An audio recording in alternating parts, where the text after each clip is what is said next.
Hi everyone, this week is a huge week for IPOs. We have DoorDash and Airbnb launching off this week. We're going to get right into it and talk about these two IPOs. Welcome to YCG, where we help your capital grow. If that's something that interests you, then hit that subscribe button and the bell notification so that you don't miss a thing. I'm Will Kruger, CEO here at YCG, and today, as part of our Mind on Markets segment, we're joined by Brian Yacktman, President and Chief Investment Officer, and Elliott Savage, Partner and Portfolio Manager here at YCG. Welcome, guys. Thanks, Will. Hey, how are you doing?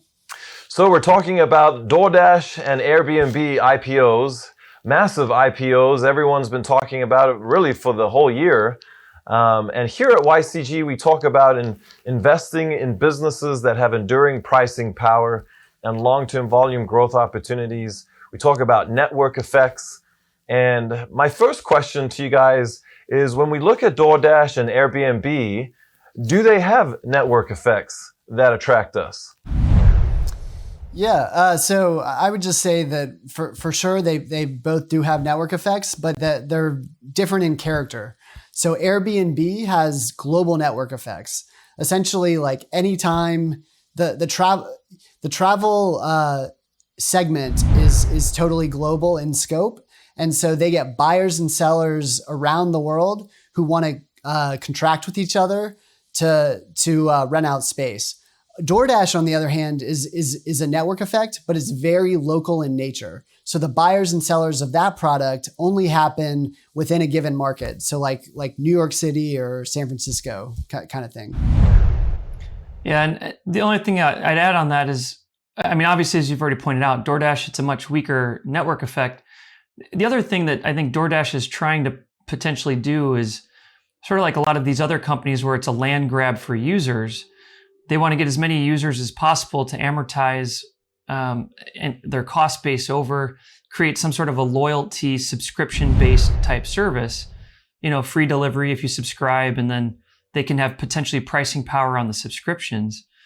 But, this type of a network effect that's with all the various restaurants is network effects are going to be a lot stronger when there's high switching costs.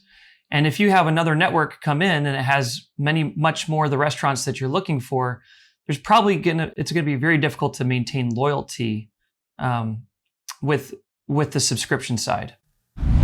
So what I'm hearing is a description of some differences, clear differences between Airbnb and DoorDash. Are there any other differences that you guys would like to talk about as far as the two companies? Yeah, so I would just point out the cost base. So what's really interesting about the kind of the best businesses in the world, like the MasterCards and the Microsofts, is that they have that network effect that gives them pricing power. But then on the cost side, they can add users at almost no incremental cost. So it doesn't take any more human employees or any more physical capital to add users. And so it all falls to the bottom line. And what's great about Airbnb is that it's very similar to that model. DoorDash is completely different though. For DoorDash, you do need additional drivers who are going to, so for every additional dollar of revenue, you have to get an additional driver who's going to go deliver that pizza or whatever else meal is delivered. And so that's a huge contrast between the two businesses. Yeah. And that's the kind of that body shop business concept, right? Not only on the driver's side, but it's also on the restaurant side. Because if you're a restaurant and then you try to up the amount of business that you get coming through your business, you're going to have to increase a lot. There's a lot more capital needs or variable costs on your side to be able to provide all that additional demand. But that brings up another thought here, which is the fact that when you look at providing an asset such as a property, here's a really high fixed cost asset, and it's either going to end up getting booked or it's not. And that's a huge contrast to the restaurant, where an increase in business leads to a high increase in variable costs. So I guess what I'm saying is it's a much more profitable. It makes more sense to create a network effect along trying to rent out all of these properties. Sure. And it's actually even worse than that, because for restaurants generally, they make their huge margin on their drinks. And so, just delivering people food, the margins on food are generally like some of the lowest margins in the restaurant in the first place. And so it's problematic for a number of reasons. And if your restaurant margins are already super thin, it means there's not much room to introduce another part of the vertical chain, right? To bring in now this delivery service. And so that means prices really need to increase a lot in order to support and to create a profitability in that part of the value chain. Well, I don't know how much people are going to be wanting to pay 30, 40%, 50% increases on food in order to get it delivered to their door cold, right? I mean, there's no question it's much more attractive to be able, there's certainly some benefits of being able to eat it and have it just delivered to your door, but it tastes better. It comes out of the oven hot. It's much more attractive from that standpoint in the home. So I guess, but what I'm trying to get at is if it's already a thin margin business, the addressable market shrinks considerably when you now make the price of all food go up 30, 40, 50%. Right. And many people are willing to pay that in today's COVID environment. But I think that is one of the big questions coming out of DoorDash is, how much of that was just kind of a one-time boost, and that people will not be willing to pay those extra prices going forward, or versus how much of that was kind of ongoing acceleration of kind of the change in demand as these services get more known. And there's certainly both effects going on, but I would have to think that a considerable amount of that demand has been pulled forward and could retract. Yeah, if all of a sudden, I mean, for me, right? Like I'm thinking if I can buy some of these foods that are really close locally at a massive, 40% less, I'd say, hey guys, let's just go over to the restaurant. Yeah, totally. Yeah. Well, these are great points, and actually kind of segues into a discussion about kind of the industry backdrop for Airbnb and DoorDash. What are your thoughts there about the industry backdrop? Well, with travel, I mean, travel's an industry that's proven to maintain its share of GDP. And so as wealth increases in the world, we're social creatures, both from a business standpoint or a personal standpoint. Travel continues to at least maintain and actually grow its share of GDP. So when you think of long-term volume growth opportunities, and we often talk about wanting to be invested in industries that are growing at least as fast as GDP, travel certainly does fit the bill with Airbnb. And I would just contrast that with DoorDash, which really is kind of a food at home business. So it's not something that you're doing to go out and be social and meet other people. And food at home over time, while restaurants, while food away from home, food out has been kind of staying equal with GDP over time.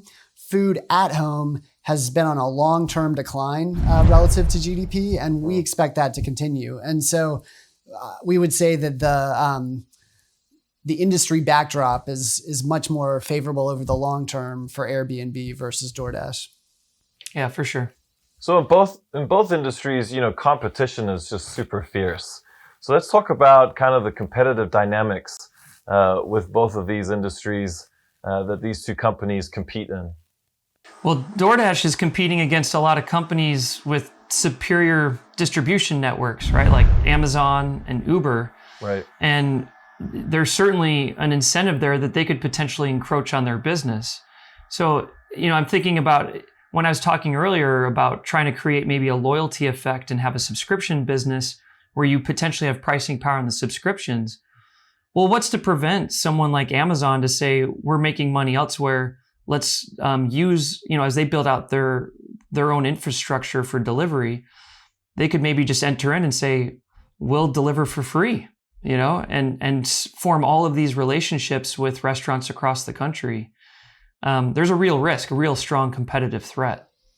Yeah. And just when you think about the transportation infrastructure of any city, there are so many different companies, UPS, FedEx, Amazon, like you mentioned, Uber, just all these different players that are, focused on increasing their distribution network, adding more and more things to that distribution network to amortize costs.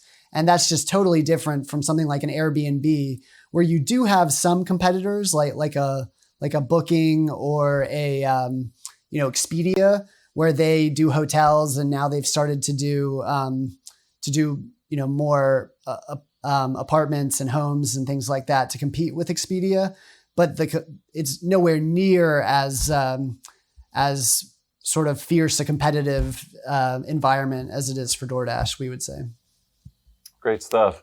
So with IPOs, I always think it's interesting as far as the timing goes, right? And you certainly look at the historic average valuations with regards to IPOs, and it's almost like buyer beware. So I guess for me, my next question relates about kind of where we are in the cycle with these two companies, and thoughts around that. Well, I mean, I would say what you just said right there, Will, that oftentimes IPOs, there's just so much hype and so much speculation surrounding them that let me just say that the graveyard's littered with IPOs that haven't gone so well. So people love to gamble in these things and speculate in the short run, and could go well, could be a bust. But the real question is, we're investors, we're not speculators. So what's going to happen years from now? And we're not looking at this to try to make a quick buck in a week.